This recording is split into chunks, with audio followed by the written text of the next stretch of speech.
Wait for this. Live. That's us. Right, we're live, folks. A very good evening to you all, and welcome to this week's edition of Mauls, Balls, and All, coming to you as always every Wednesday from 8:30, both live here in the group and on YouTube. With me this evening is our man in the arsehole of Glasgow, Mike Reedy.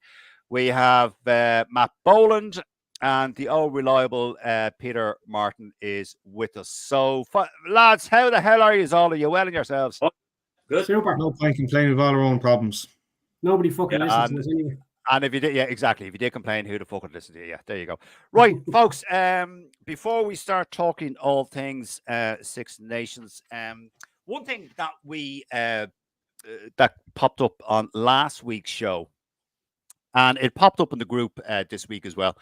That Peter Martin, I'll come to you first on this. The EPC, or no, I really struggle to get my head around this, and the moronic nature of all this shit that they go on with. Right, the EPCR have decided to challenge this independent committee, rugby people, about the red card issue that what's his face Caulfield got for his Josh Caulfield got for his stamp on Beelum. The Independent Disciplinary Commission overturned it. The EPCR are now saying, well, hold on, we think that's the incorrect decision.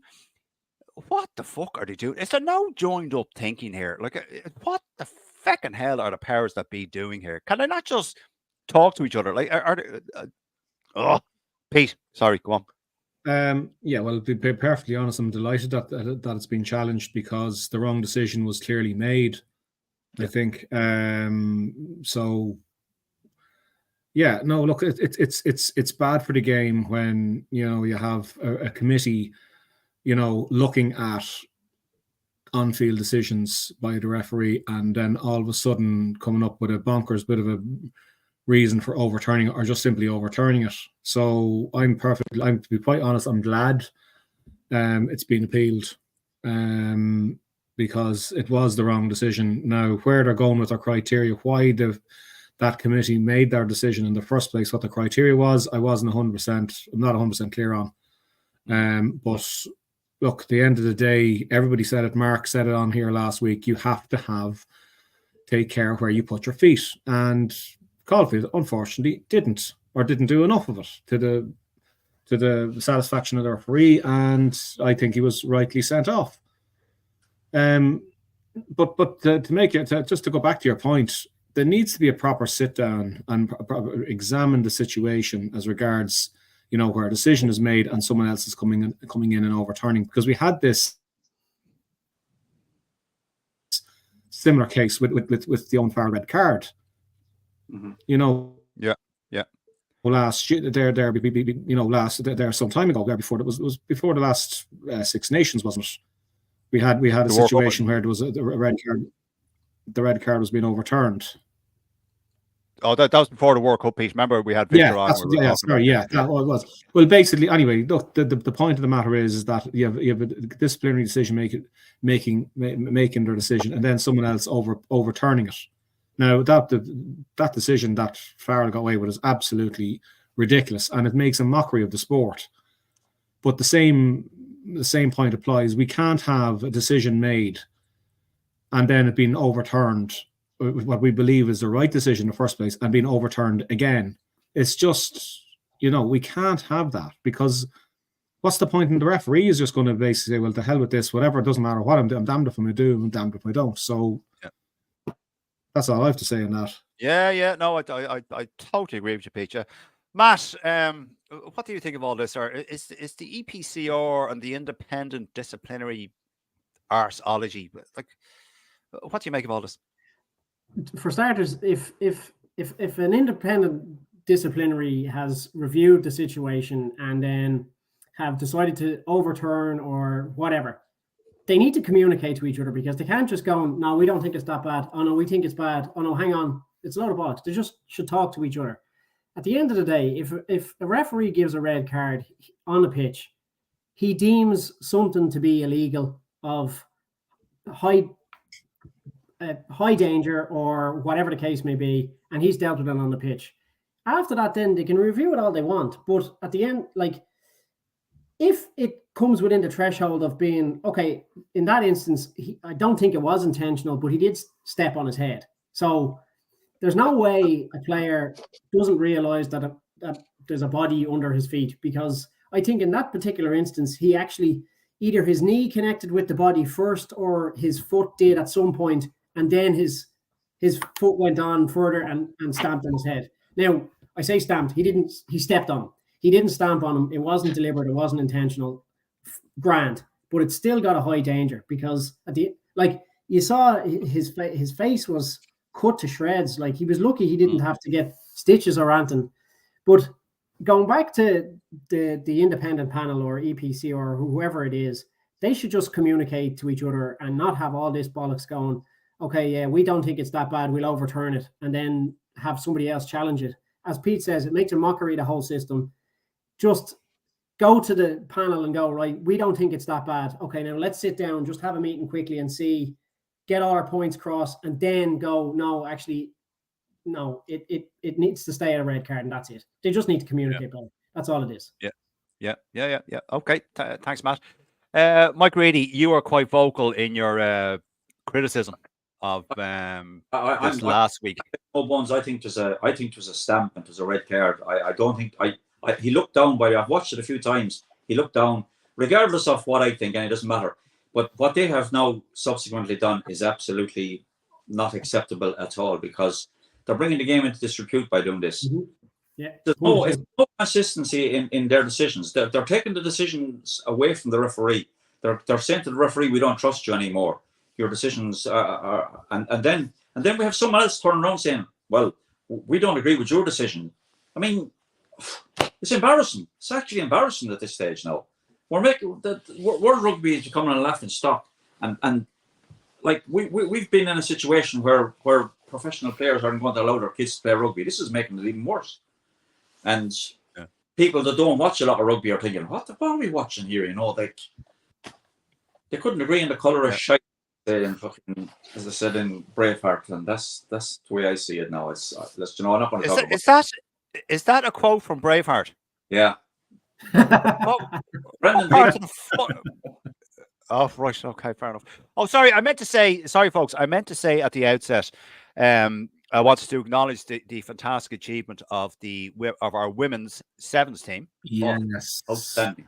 And the men's sevens, the women, fantastic achievement, getting the gold medal, and the men who achieved bronze. My only criticism was that there was fuck all of it shown on TV. Well, I couldn't find anything anyway. I don't know that.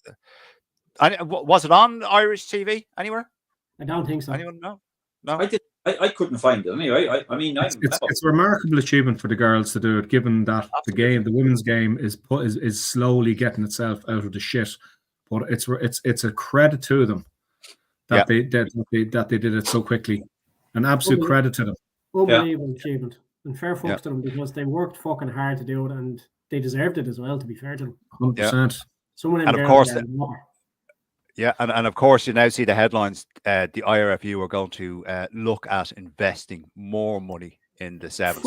Too late. Fucking shite bags. Like, I hate that. Like, they're only going to invest because they did well. If they didn't do well, does that mean they wouldn't have got investment? Not a shite. They should have been fucking backing them from the start. Oh, sorry. Just a comment there, folks. You have SOS on you. Sending off sufficient. It doesn't have to be a ban, but it's still a punishment. I presume that's a bit the red card, is it? Danny Brosnan, Rugby Pass website usually covers it. That's not Danny. That's the other fella. That's the other lad. Okay. Go girls, great result. That's the guy with decent broadband, probably. All right. All games were free on Rugby Pass app. You have to cast a smart TV, but they were on that at like 3 and 5 a.m. Yeah, I was soundly asleep at that time, 3 and 5 a.m. Not even replays. They should have had replays in the evening times where it would have been watched here. Like, do you know what I mean? That's true. Yes, that's true. Now, gentlemen, show maybe next week or something. Oh, they might do actually. Yeah, they might do. Forgot about that against the Hedge. Yeah, is your man still presenting that against the Hedge? The fella that says, what's his name? He always signs off by saying "Go easy." Noise the fuck out of me. I What's his I name? know the fella you're talking about, but I can't. Darrell O'Brien, is that his name? Yes, Is that Dara. that's Something. it, Yeah. yeah. So, yeah. I tried Yeah, to watch. they might show it. They were only showing highlights. They weren't showing full games, and they're only 14-minute matches. So I don't know why they weren't showing. All right, fair enough. Mike Reedy, I'm going to come to you first. This was brought up by several commentators, not by me, although I did post about it, but someone thought I said it. I didn't say it. The likes of Quinny have said it. Lawrence Delalio said it when he was being interviewed on BBC, and a couple of other commentators and analysts I've listened to have said this, and they have all said that they think whoever, Mike, come to you first, whoever wins on Friday will win the Six Nations. What do you think to that assertion? I think whoever wins on Friday is definitely going to be favourites for the Six Nations. It goes without saying the two teams are favourite, like well out favourites right now anyway, either one of them. So I think it's fair enough that they will be favourites, but that doesn't guarantee you anything. I think there's still a long way to go. Ireland have to go to Twickenham. If Ireland win on Friday night, I think they'll be in a very strong position. They have 3 home matches that I would fancy winning. I'd fancy winning all 3 of them. So then we have to go to Twickenham and get a result, which is possible. We've done it the last 2 or the last 3 times we've been there. I don't know. I wouldn't. There's no guarantee. You're never guaranteed. You're never guaranteed. There's all sorts of connotations like red cards and stuff like that that can change the whole course of a game. So you wouldn't be guaranteed. You'd have to fancy if France win that they'll win it. If France beat us in Marseille, I think they'll win the Grand Slam. To be fair. So you just write off all the other teams. I wouldn't. I mean, you can't write them off, but I would. I'm just saying, I'd fancy France to win a Grand Slam if they beat us. If they beat us Friday night, I think they'll go on and win a Grand Slam. However, they have England in France. They have Scotland in Murrayfield and Wales in Cardiff. I don't know where is Italy at home or away. I don't know which. Italy's at home. Italy is at home. Italy's at home. Scotland is at home, and Wales is at home. Yeah. No, that's for us though. But for France, I'm thinking of. France, I have no clue. I don't know. I think if we beat them, we could possibly go on to win another Grand Slam. We could. And then again, we might not. It depends on. We've got a few new guys coming into the team. Johnny Sexton's gone, big loss. But we need to move on from that now, and we will. We'll move on and okay. I am pleased. We'll get on to that one. I'm not going to speak about it. Our team yet. Thanks. So I don't have to tell you to shut the fuck up, Mike. No. Listen, lads. Right, go on. Okay, Mike, shut the fuck up. Matt Boland. I think in what the lads have said, I suppose it's a fair enough statement to say that the winner of France and Ireland, given the history of the last year and the performances that each of them teams have played, they would be favourites to win. But as Mike said, like this is a difficult competition, and anything can happen on a game day. I mean, Wales a few years ago were totally written off and then ended up winning a Grand Slam with a shit team there not so long ago. Like, I can't remember what fucking year it was, but I'm not saying Wales would be favourites now, not by any stretch of the imagination, but the likes of, like, if we beat France in Marseille on Friday, we could easily do the Grand Slam because, like, as Mike said, we've the next 3 games at home. That's super momentum running into the England game, which is in Twickenham, which I don't think the lads are as afraid of going to anymore, given our recent success there of the past, especially recently, But it's going to be a hell of a game. I mean, it's going to be tough.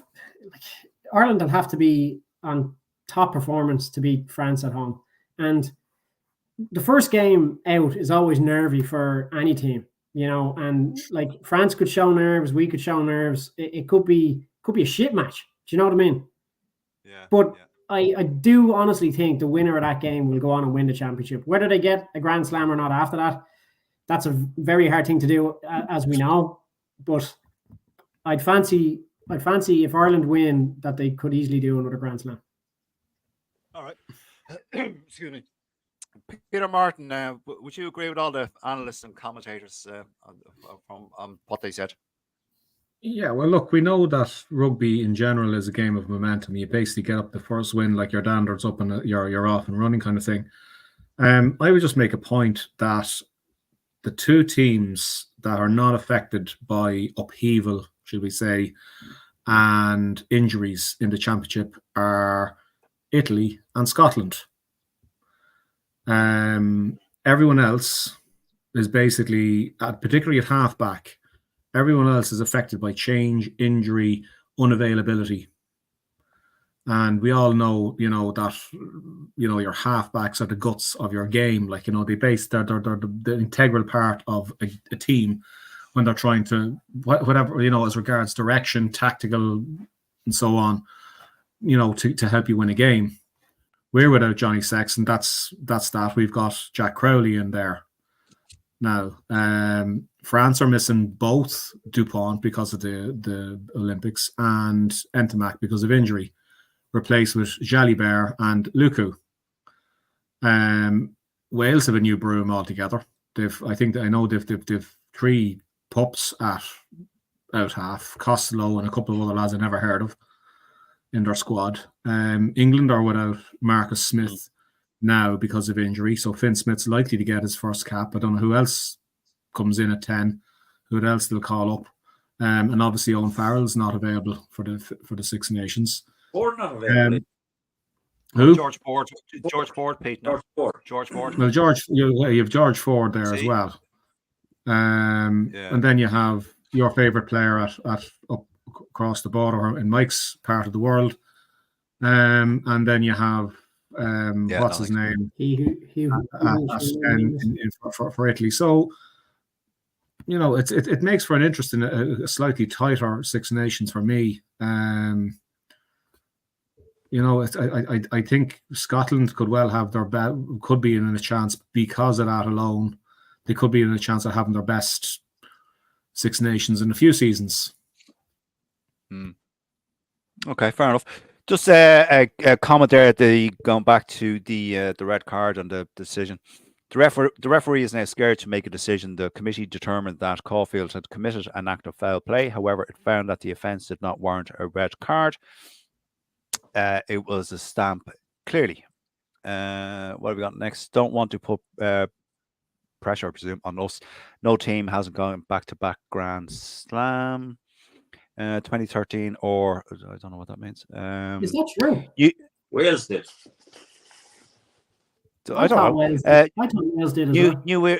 New era of Six Nations rugby. We'd have preferred not to have France first, but a good, strong squad. Have you seen the French team, gents?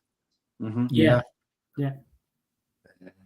As you say, Pete, Luku and James Grennan's mate Jalibert. The two of them are that 9-10 combo is no weak addition to the French squad. Those two are well used to each other playing in Bordeaux. They're the Bordeaux first choice halfbacks. Yeah, and Bordeaux are going very well in the top 14. So they have each other if nothing else. Like, you know what I mean, on the pitch when it comes to they know each other inside out. It was interesting. Rog was being interviewed yesterday evening by Matt Cooper on The Last Word, and he reckons that's where Ireland could get a bit of change, as they basically rattle Luku, because he in his opinion it's the biggest game of Luku's career. Now himself and Jalibert managed to do all right during the World Cup for the length of time they're in, but let's just wait and see, I suppose.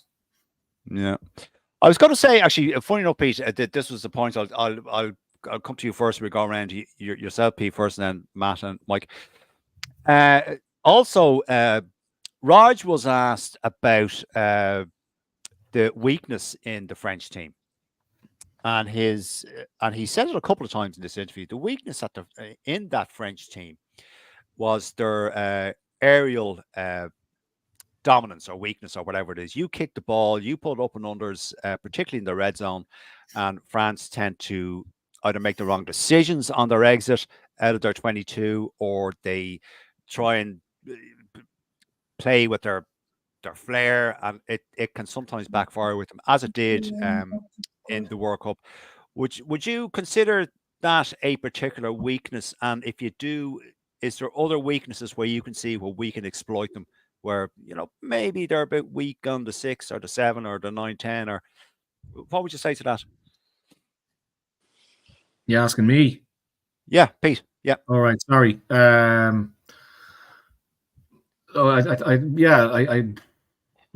think Rogers, he's right. Like, I think, to be honest, like, just thinking back to that quarter-final match, South Africa kicked. Obviously, we know what they did. They kicked the skin off the ball, but it was in the right areas. They challenged, they pressurized France. Like, France would never be normally pressurized in those areas, and I think France, they weren't prepared adequately enough to deal with that.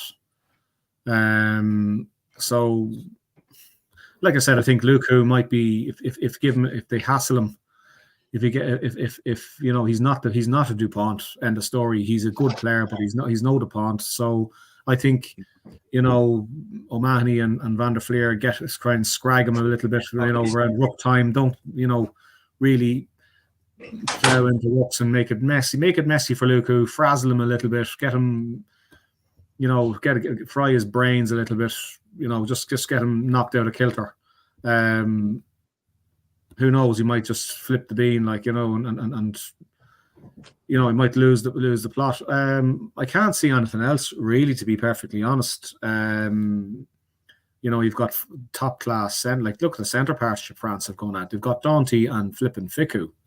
Yeah, Christ above, is like, as a combination, there's not a whole pile many better, in world rugby. So nothing else really going to say. Yeah, that's really that's fair enough. Matt, what do you think the French weakness, as Raj was saying, is their aerial defensive lacking, for a better word, that Raj was saying, and also this, it is a step down, but I wouldn't consider the 9-10 axis a weakness in France. What do you think? I like Raj normally, but I Yeah. actually think he's talking through his hole here, because like an aerial weakness, I don't really see an aerial weakness. You've got Thomas Ramos fullback, you've got Damien Penaud on the wing, and Mo Fana on the other wing. They're very good players, and very good under the high ball, fielding fucking huge kicks. Do you know what I mean? Jalibert and Lukaku, like, they're replacing fucking Ntamack and Dupont, and they're well in their right to be there. Do you know what I mean? They're great players in their own right. As a weakness, I wouldn't say it's a really good French squad. Like, the French squad for the last couple of years has been building into this team, and that was Fabien Galtier's thing 4 years ago. I'm going to build from scratch, and he's done really well.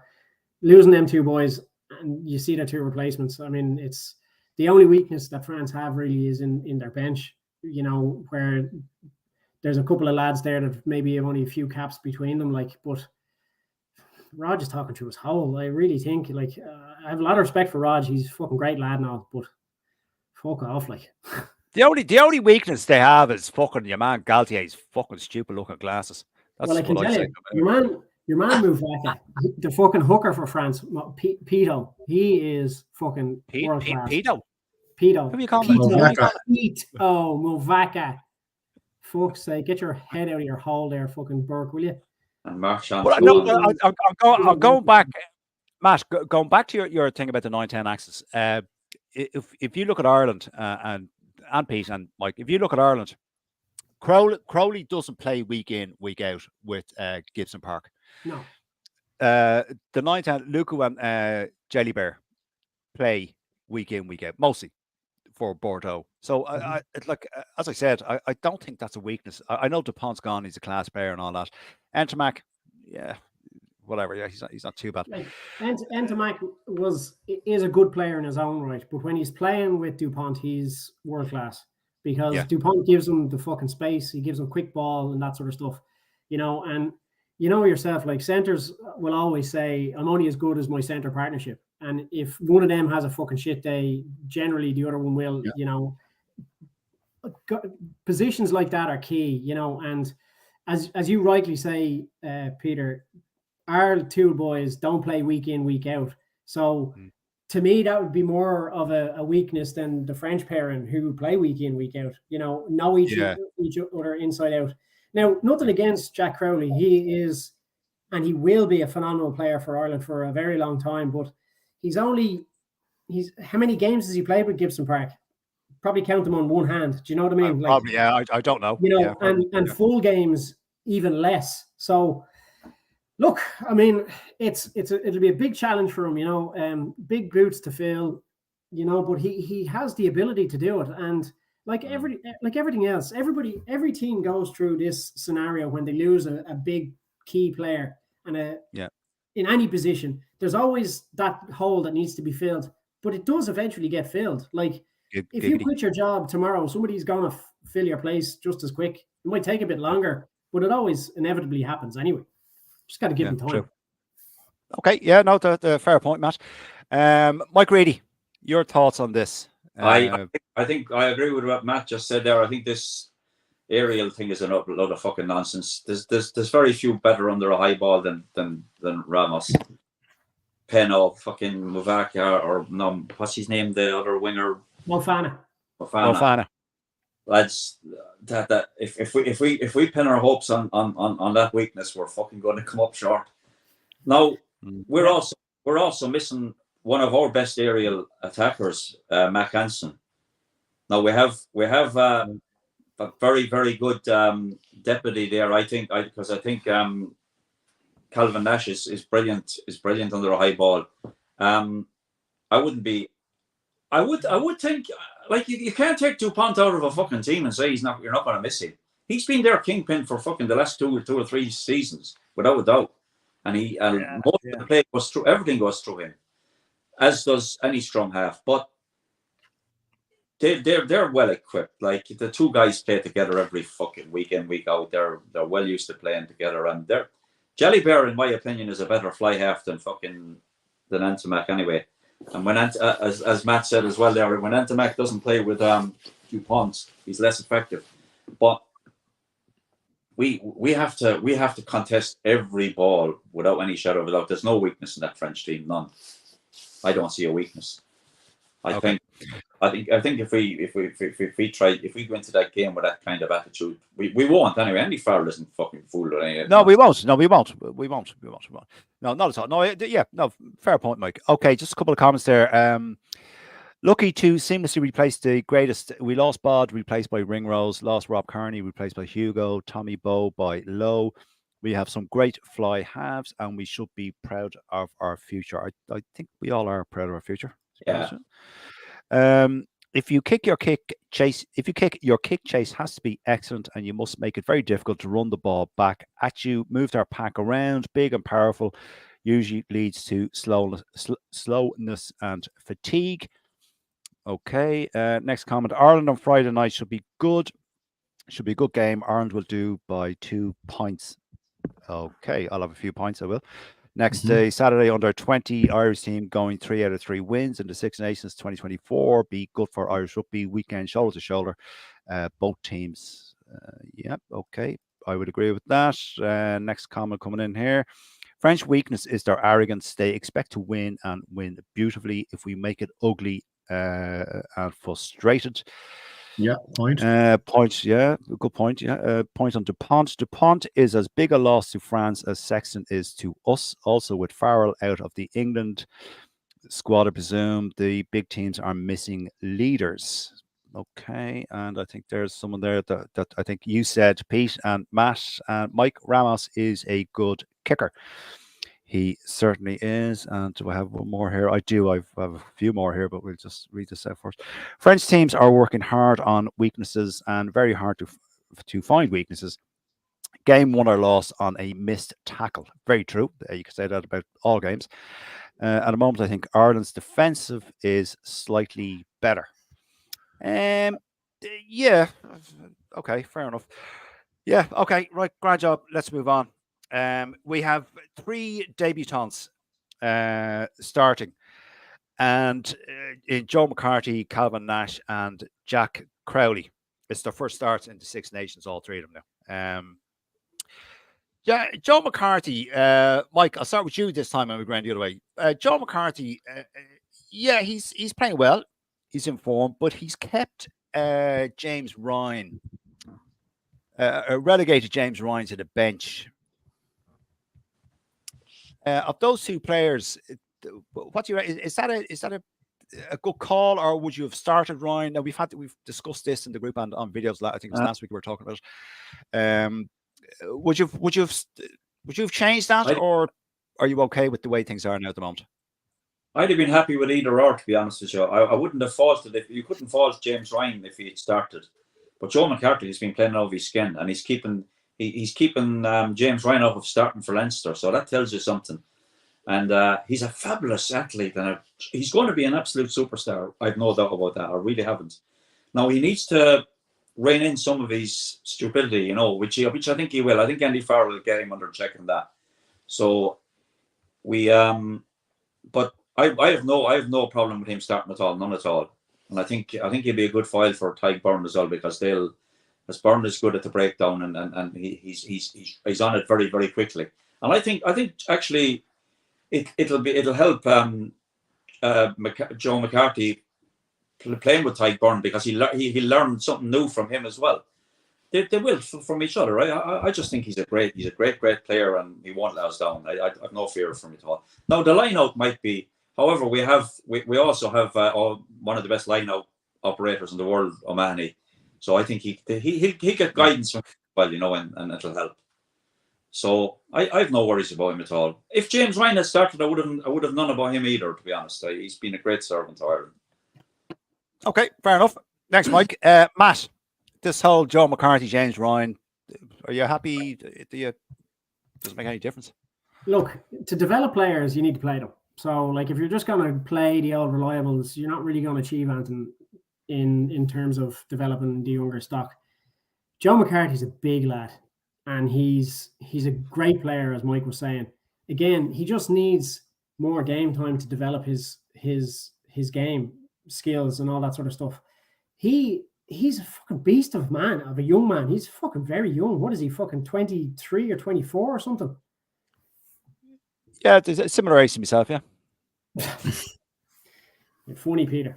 In your pants. Yeah, pants, but like, yeah. You know, I mean, either or. Like, James Ryan has been playing very well recently, and you know, but as Mike said, the fact that Joe McCarthy's been keeping him out of Leinster starting will tell you something. So I think Farrell is right in giving him a shot and giving him a go and seeing how he gets on. But again, it's all about developing players, really, isn't it? Like, you can't develop a team and go on. You know, you'll end up in a fucking situation where somebody will leave and you'll have no replacements that have had game time, and then you're up shit's creek anyway. So, fucking more to him. Fucking get him on, get him playing, get him game time. Yeah. Get him in there. Yeah. All right. Sorry, excuse me. Thanks, Matt. Peter Martin, what do you think about all this?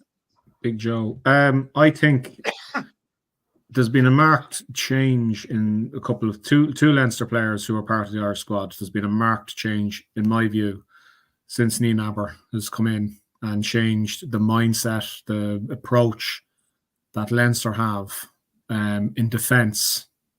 And I think Joe McCarthy's come on about 20% since the World Cup, and Ryan Baird has grown as well significantly. And I think the Nienaber system basically harnesses that natural aggression that McCarthy wants the freaking ball the whole time.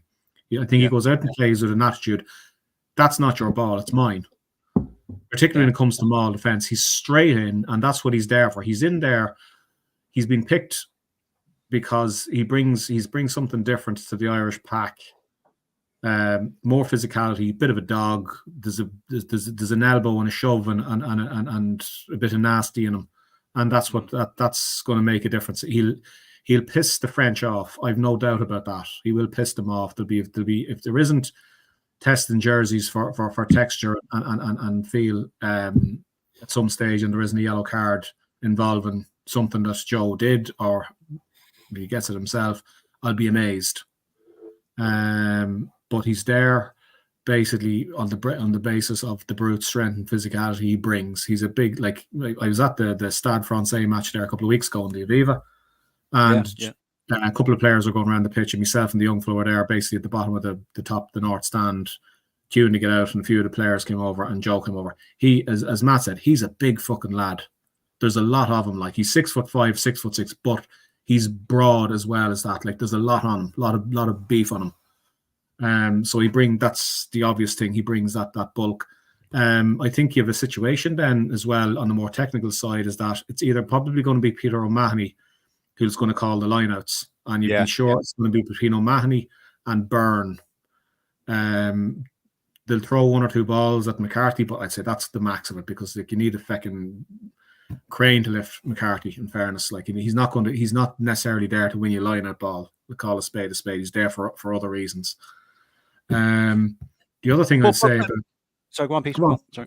No, you finish your point. Go on. No, it's just basically what you're looking at there, and I was just only thinking about it there when I was looking at the 6-2 split. That's what I put that in the group on the group, the feed earlier on. I said I'm absolutely amazed at that 6-2 split, because it never happened during the World Cup, and we played against South Africa and we bet them in the group stage, and that was all the talk that we'd hope would go 6-2. We matched them, and said, what was it? Farrell came out with some kind of a light-hearted line about the more the backs want to be on the bench. You know, we'll go a 4-4 split or something like that, with 4 backs and 4 forwards or something. He was trying to make light of it.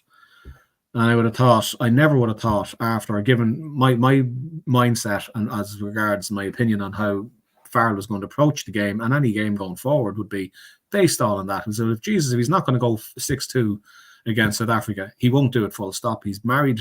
He's 100% faith in what he's doing, and so on and so forth. I didn't think he'd alter the game plan. So that's the big thing I took out of today, was the 6-2 split, and Frawley being the Swiss Army knife on the bench. Yeah. Fitting in basically where in the back line, wherever, you know, a disaster happens. But like that, you know, you've got, there's every possibility it'll be the full Leinster pack on the pitch at some stage on Friday night, because you have Baird and you have Ryan to come on. Yeah. So, but I'll say it. I was sorry, Pete. I don't mean to go across you. I was just going to say that and to everyone, Mike and Matt, isn't James Ryan a class player to come off the bench after 55, 60 minutes? You know, if you're scrummaging, you know, and then, you know, if McCarthy goes off or Byrne goes off, and then Ryan comes on, and the French players stand there looking, going, oh, for fuck's sake, Jesus. You know, but I think he's a class player to have on the bench. If for any other reason that he's a great player, but psychological reasons as well, you turn around and you see, fucking Jesus, James Ryan's coming on now, fresh pair of legs, and, you know, 20 minutes to go, 30 minutes to go in the game, and off you go, you know. But I was going to say, Pete and Matt and Mike, the criticism in the group and elsewhere across the tweet machine and what have you about Joe McCarthy was that he is a bit of a penalty machine. What do you think of that, Pete? I'll go to you first. We're going the other way. He's a bit of a penalty machine. He's a bit of a liability. Yeah, he's a bit impulsive. He's a little bit raw. If you're going to be, he's a penalty machine. Yeah, I'd say if you looked at him playing the game a year ago compared to what he is now, I say there's a marked difference. He plays the game on the edge. Guys who play the game on the edge are always liable for a penalty. You know, not that I'm going to compare him to the same type of player, but we use the example of Maro Itoje. Itoje was a penalty machine. And the issue is that he basically, for my money anyway, he got found out. I think the big issue there is generally speaking, when you get when it's a fitness thing, it's a concentration thing, and the fitter you are, the more the more concentrated. I felt myself that Otoje deteriorated as a player and was found out when Saracens got relegated, when they weren't dominating the Gallagher Premiership, when they got knocked out, they got when the English team wasn't under Jones wasn't built around the Saracens, and they weren't all flying, all singing, all dancing. I thought Otoje suffered big time. He disappeared as a player. He couldn't put his hand on the ball and he was getting pinged. Yeah. So look, I think McCarthy's on the way up. He's a slightly different player to Otoje.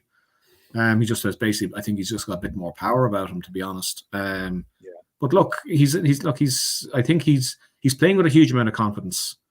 Yeah. And like the more times he goes in and he swims in through the Mauls and pulls them apart, I think he's going to keep his place in him. Yes, he'll probably give away 1 or 2 penalties, but if he basically wins a couple of turnovers in the Mauls, he's absolutely value for his place in the team. Yep. Okay, good stuff. Just before I come to you, Matt, on this, just a couple of comments. Burke has pairs of jocks. Okay, fair enough. Thanks for that. McCarthy could be a wee bit giddy, but he's flying at the moment, and Ryan coming on after 50 minutes will allow the other back rows to blow themselves out. Yeah, absolutely agree with that. I think the 3 upcoming young guns, the players together in the under-20 team a few years ago, also win back then. Okay. Matt Boland, the criticism that Joe McCarthy is a penalty, a walking penalty, basically. I suppose training and Andy Farrell will be anxious, and others to knock that out of him. Do you see that in his play, or it's easily fixable, I'd say, is it? Look, everything's easily fixable with the right coaching. Do you know what I mean? And giving them the opportunity to start a game in the Six Nations, I'm sure they've had a chat with him. Do you know, like, if people consider him a penalty machine, okay, yeah, he gave away some penalties. Like, who doesn't on a rugby pitch? I suppose it's the constant pinging of penalties is what you don't want, as somebody has already alluded to there with Otoje. Do you know what I mean? He couldn't even get his hands on the ball at one point.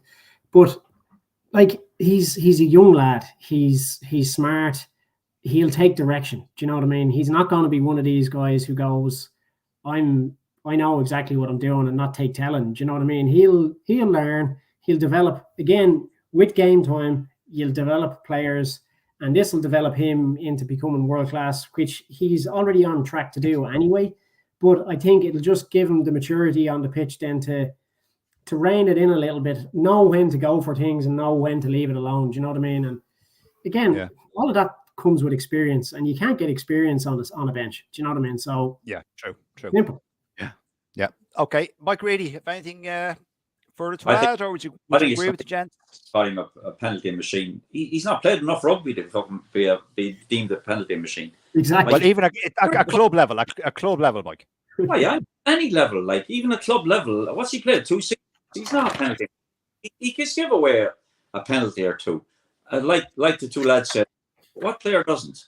I'd be more worried about him if he wasn't fucking putting the effort in and with the potential to give away. You're going to make no mistake about it. You're going to get pinged. Like you're not going to get everything right, and it's all you need to be doing is standing a fucking half a yard offside or sticking your hands too far forward if you're going to jackal a ball or something daft like that.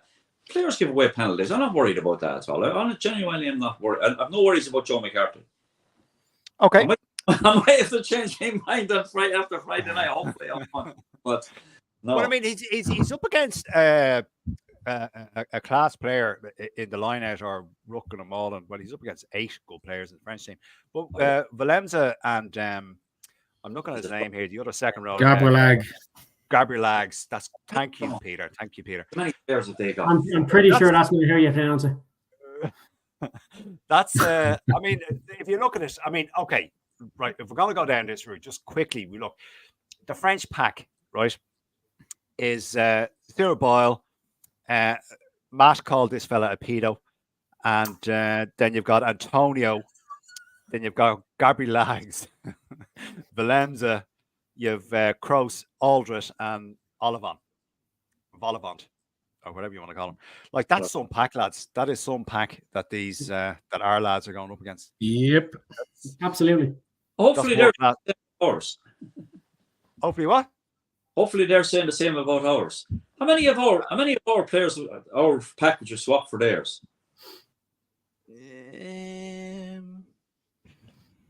Geez, that's a good question. I don't know. Very fucking good question.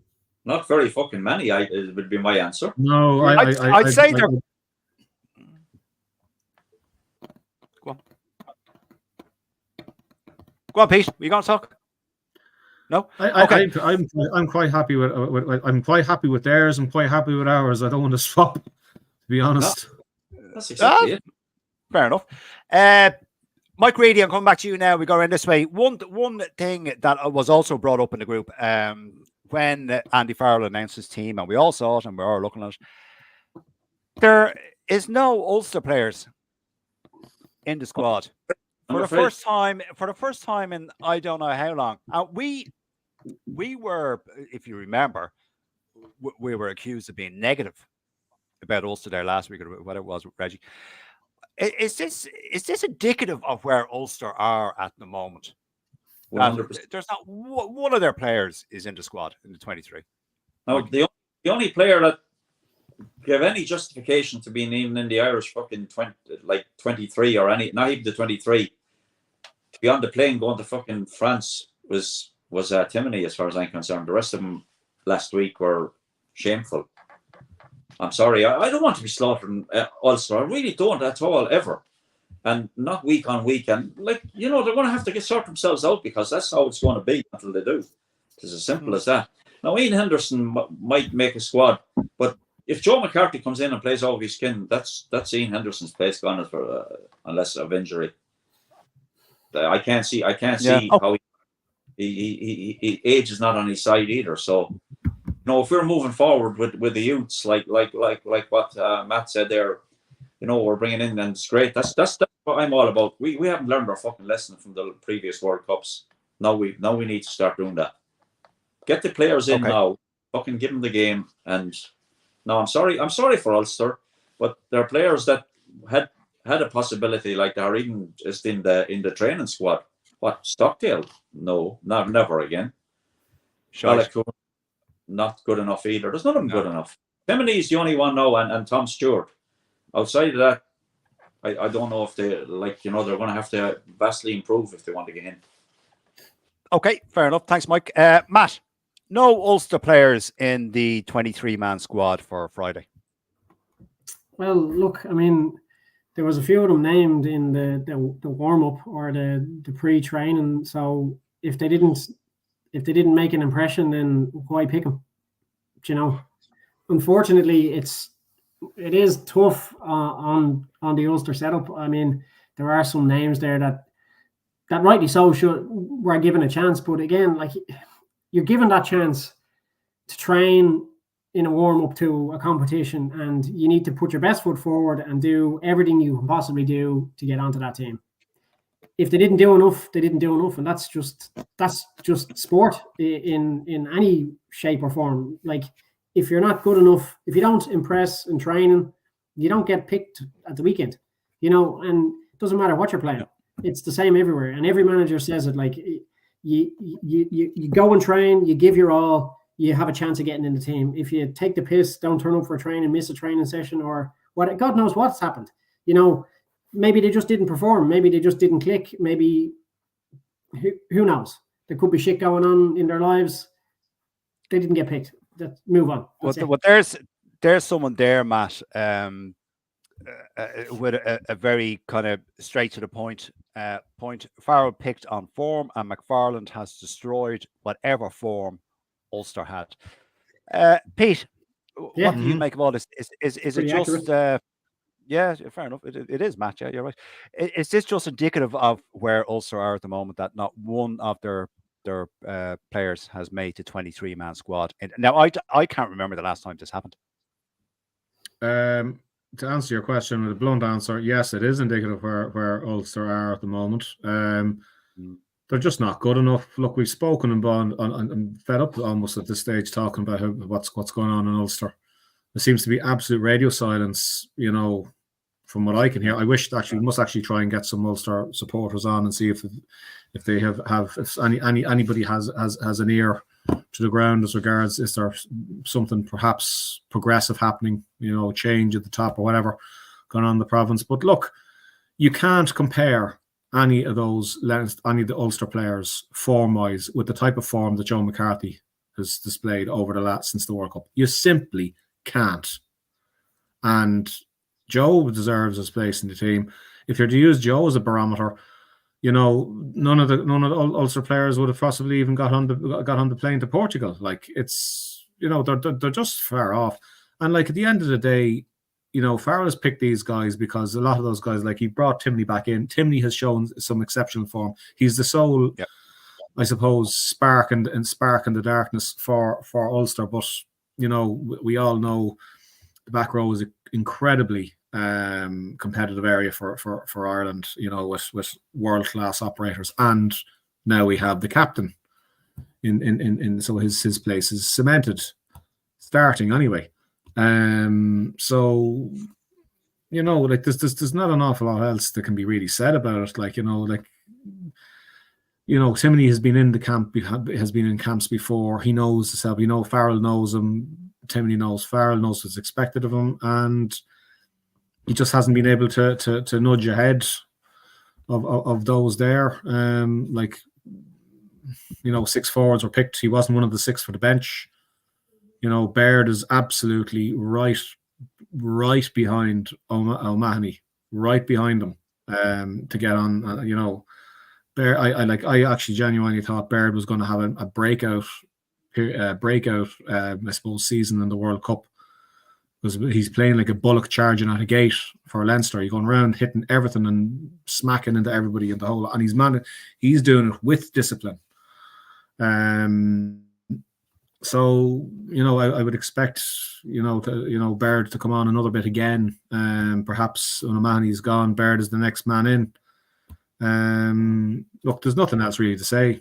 I don't think, the 23 that are picked are there in merit. End of. Yeah, true. Very true, Pete. Very true. Okay. Thanks, Pete. Thanks all. Matt, I'll come to you just briefly. I'll come to you first because I haven't come to you first on this questions. The other two that are starting, Calvin Nash and Jack Crowley, in this post-Sexton era. Those two players, Crowley particularly, as we all know, the 10 is a key position. Is he up for the task? Yeah, you gotta believe in him. If we all slate him before he even has a chance to fucking kick a ball, what use is he going to be then? Do you know what I mean? You have to just trust in the process. You have to trust Andy Farrell's picked the right man for the job to replace Johnny Sexton. Yeah, it's not easy. And look, he could have a shocking game, but anybody else could in that position with the pressure. You're going in after Johnny Sexton's left. But I don't think it's going to affect him. I think he's well able to play. Like, he's a good player, good reader of the game. He's a good kicker. What else? Like, again, give him the opportunity. He can only fuck it up himself. He mightn't even do that. He might play out of his fucking skin and have a fucking great game and cement his position at number 10.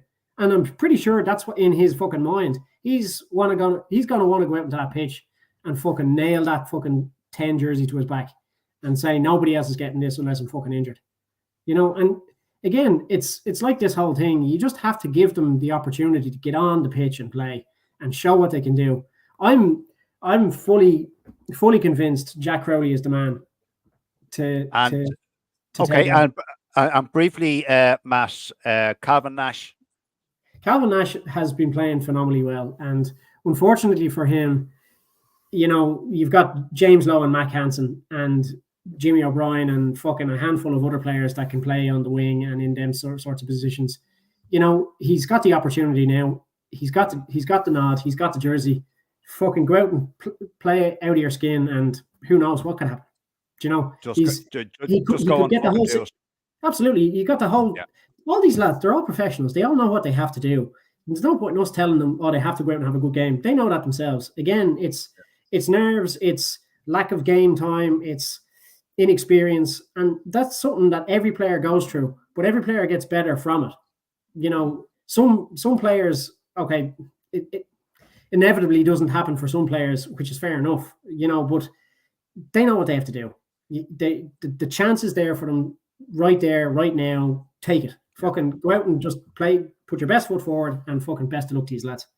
Yeah. Okay. Fair enough. Thanks, Matt. Mike Reedy, those two players, Crowley and Nash. I have no worries about him. Jack Crowley, I think he's going to improve purely because he's going to be playing alongside better players than he has been. Like, with due respect to Munster, like playing alongside Gibson Park, for instance, he's going to get quick ball, accurate ball all the time. I think I have no worries whatsoever, and the same applies to Calvin Nash. Calvin Nash is going to learn from playing beside Hugo Keenan and getting good long passes from Gibson Park. He won't have much gone inside him this time, Ringrose, but he'll have a very able player in Henshaw. Listen, I have no worries about either of them, and I really hope they grab the bull by the horns, both of them, and I think they will. I honestly think they will. Okay, thanks, Mike. Peter Martin, Crowley and Nash. Calvin Nash. Yeah, look, he's for me, he absolutely look, said it already. Like, you know, those players that Farrell has picked, they absolutely deserve it. Nash has been playing very, very well. His graph, he's trending upwards, to use the language. For me, looking at him playing, he's the closest thing we have, I think, again, to another Keith Earls. He's a stepper, you know. He's got that bit of acceleration. He's quick feet. You know, he's solid under the high ball. He's the same. He's reliable player. He's been biding his time, and now he's getting his chance, and he's taking it. And there's a bit of grunt in him as well. Like, you know, we saw him against was in England. He played last year, and he got involved with a bit of fisticuffs, which is no harm in seeing a bit of that. Like, you know, it's constantly associated with the pack, but no harm for any of the lads out in the wings to you know, put him up and shake some jersey, like, you know, if they're not getting the respect on the pitch. Yeah, true. Okay, Pete. One thing I'll come to you first on this, Pete. Going to do the other way. One thing that raised, I wouldn't say a lot, but one or two eyebrows was Murray picked over Casey. Is that for Murray's experience? Because it's certainly not for his quick ball. What do you think was going on there? I'd say there's an element of tactical stuff there. He's a different player to Murray's a different player to Gibson Park. Slightly different type of nine. More physical, more, you know. He's a leader as well. It's there as a leadership thing off the bench. Not to say that Casey perhaps in time could develop into that space, but he's still a lesser light in the team, in the squad as things stand. Apart from that, possibly, you know, there's a few bits and pieces. Perhaps that was, you know, Murray did a few things in training. Perhaps that was just that bit better than, could be fine margins as well in training. That Farrell said, yeah, I'll have Murray in over Casey. So. Yeah, no, fair enough. Yeah, Matt, any thoughts on this? Murray over Casey. Again, Murray being the more big game player. Yeah, look, it could be a bit of that. You know, as Pete said, he's obviously done something to catch the attention of Farrell, and Farrell has picked him. Maybe it is a case that he's a bigger game player at the minute, and it's probably tactical of some description as well. I'm sure Andy Farrell is not going to give away all his secrets anyway. Look, it's one of those things, you know, you take it on the chin and you move on. You don't let it affect you. You know, Murray, at the end of the day, Murray's not going to, he's 1-2 seasons maybe left for Ireland. If he's lucky, you know, Casey will get his chance. Yeah. All right. Fair enough. Thanks, Mike. He's played well. Yeah. Okay. Yeah. All right. Mike, any thoughts on this? I mean, based on how Conor Murray has performed for Munster this season, he wouldn't have been he wouldn't have been even in the fucking training squad for me. But he's there, and I think it's just probably giving him maybe what he's due after, because he did have a decent performance when he played in the World Cup and also on last year's Six Nations, which everybody thought he was completely finished. He performed well, and I think maybe Andy is just giving him a chance to see. I don't know. I mean, he is good at to close out a game. If you were ahead, he'd be good to bring on to close out a game.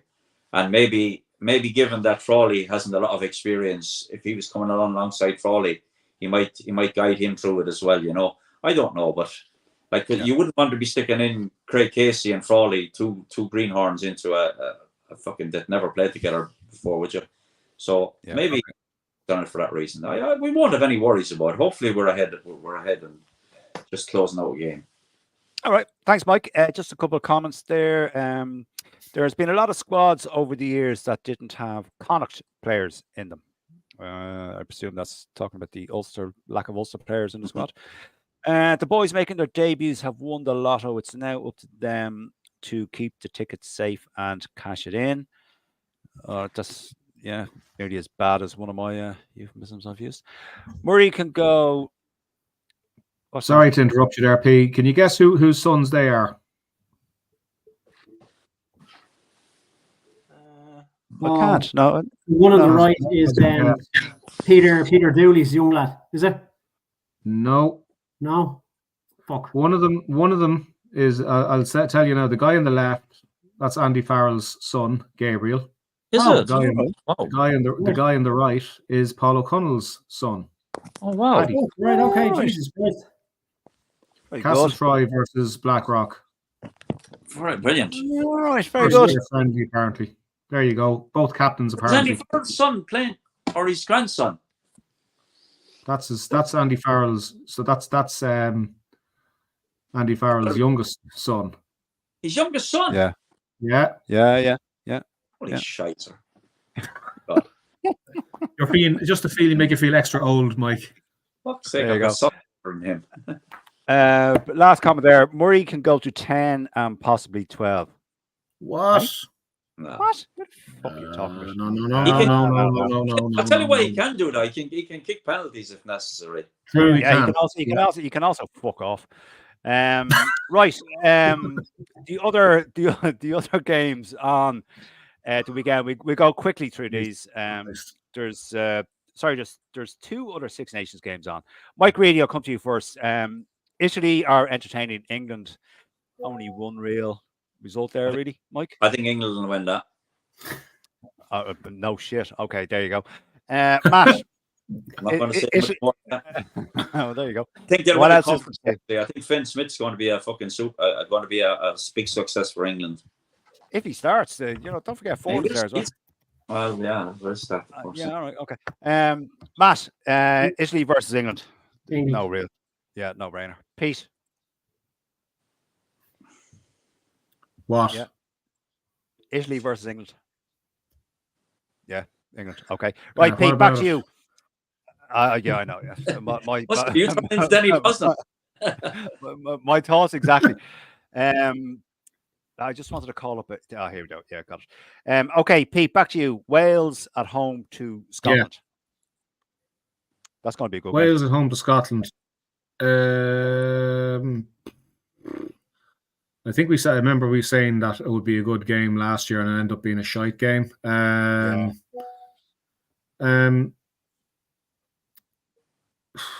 I think Scotland will take that.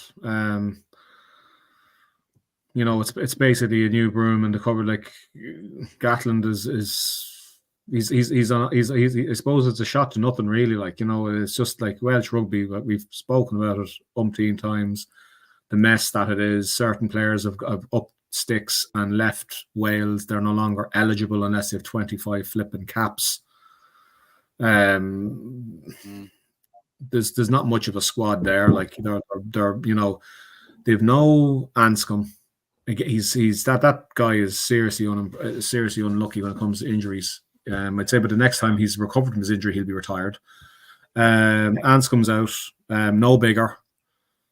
Who else is a 10 for Wales? They've tried about half a dozen players there, and they don't seem to Costello. cut the mustard. Costello, I think, is in there. There's another one or two guys, and I have baldy who they are. Sheedy. Look, yeah, there'll be 15 guys in red jerseys, and they'll try. That's all I can say. They'll try, but Scotland will win. I'd say will win that 10-15 points. Okay, fair enough. Thanks, Pete. Matt, Wales at home to Scotland. Yeah, I'd say Scotland are going to win that. Wales are still not in great shape after everything, although they made it to a fucking semi-final. Jammy git. Yeah, but so did fucking Argentina. No, well, look, I can't see. We can't discuss that. Can't. I'd say Scotland are gonna do a number on them. Okay, Mike Reedy, your adoptive country. The only hope I give for Wales in this game is the fact that Scotland have a dreadful record at Cardiff, and I was at the Wales game in Dublin 2 years ago, and I came back here thinking Scotland will fucking pump them, by the way, in Cardiff in a week, and they didn't. They got beat, and I can't. It's hard to make a case for Wales. It really is. I'm supposed to be going out to watch this game. I think with a Welsh guy on Saturday, so I might be obliged to shout for Wales. I think I will anyway, because I think it might be more beneficial for us for Wales to get a result. There you go. Yeah. I can see Scotland by winning it by maybe 10 or 12 points. Okay, fair enough. I'm just going to call up just with a few last comments before I ask for your opinion on the last game. So in your eyes, Murray is a spoofer. Yeah. But yeah, he is these days. Yeah. I'd love to see Italy beat England in Rome, but unfortunately, pigs just aren't that aerodynamic. Okay, that's got a hint of Dara Weston about it. Scotland by 6 points. Russell to score all their points. Yeah, no, Russell, for fuck's sake. Munster is out this. Yeah, all right, we're coming to that. For fuck's sake, we just can't. The fuck. Dara Weston, imagine if gets man of the match. I presume that is. Okay, Mike Reedy, background. We start with you first. Munster are playing a Crusaders on Saturday at 5 p.m. This is the URC champions versus the Southern Super Rugby Hemisphere, the Super Rugby champions. It's been playing in fucking Tesco Park or Quinsworth or Park or whatever. Super Value Park. Super Value Park. Yeah, there you go. Get that right at least. I'm gonna call it Tesco Park. What a chance. No, Mike. The URC champions versus the Super Rugby champions, the Crusaders. How do you see this going, Mike? I'm going to be surprised if Munster can actually field the fucking team. Considering you say this every fucking week. But they have the rest of the guys are away now on fucking international duty. It's kind of Mike, you may expect keep the phone handy, Mike. Keep the phone handy. You might have to put on the jersey and boots again. No, I don't think they'll be quite that bad. Fuck, I'm going for a Munster win. Go on. Munster win. All right, fair enough. Matt, Munster v Crusaders. I think Crusaders will win. Yeah, so do I. Pete. Yeah, Crusaders don't have a fraction. They don't have any of the big guns at all. Really, in their squad. Picking through it, and I was looking to see there's a handful of players. A couple of the back row players I recognise all right, and one of the props, George Bauer, he actually played against Ireland. I think during the Test series last summer of the year before last. But Munster, it's a team, the two squads with depleted resources, and Munster's resources are more depleted than Crusaders. So I would say it'd be 10 points to, I'll say 10 points to Crusaders, and then Munster will go out and win. It's just fucking difficult. What? Oh, say it again. What? Crusaders by 10 points and then Munster. I'm saying Crusaders will win by 10 points, but Munster will go out and win anyway. Oh, I know what you mean. Yeah, okay. Yeah, I know what you mean. Okay. Right, folks. as always, we've gone over time, this time by 9.5 minutes or thereabouts. So we shall wrap it up. All that's left for me to do. Hold on, one last comment here. Is there of any use? Munster won versus South Africa last year. That was different. It wasn't last year. It was November 22. There you go. Back in your box there, commenter. Get off that fence, Reedy. You know you want to say Munster will win. If they beat Crusaders, then in the eyes of Munster's fans, they will be World Club champions, which I think is higher than a World Cup win. Oh, who just ever fucking stop? Right here, I'm going now before these comments. On that note. On that note, exactly. What fence was I on? I said Munster were going to win. You're always on the fucking fence. What the fuck do you want? Why'd you go and fucking make fence? You'll have to start calling you Splinters, Reedy. Splinters, Reedy. I never said any fence there. I put Listen. on the table. Oh God. Right. Okay. Fair enough. Right. Grant. Okay. Mike Reedy. My thanks, Mike, for your appearance. Pleasure, guys, as always. Same to Matt Boland. Thank you very much, and Peter Martin. Thank you very much. And thank you all for watching. Your input, your comments, your opinions. We try and get to as many as possible. I think we got to a lot of them tonight. Yeah. Anyway, thanks, folks. Good luck. Good night. Bye. Take care. Bye. Bye. Bye. All the best.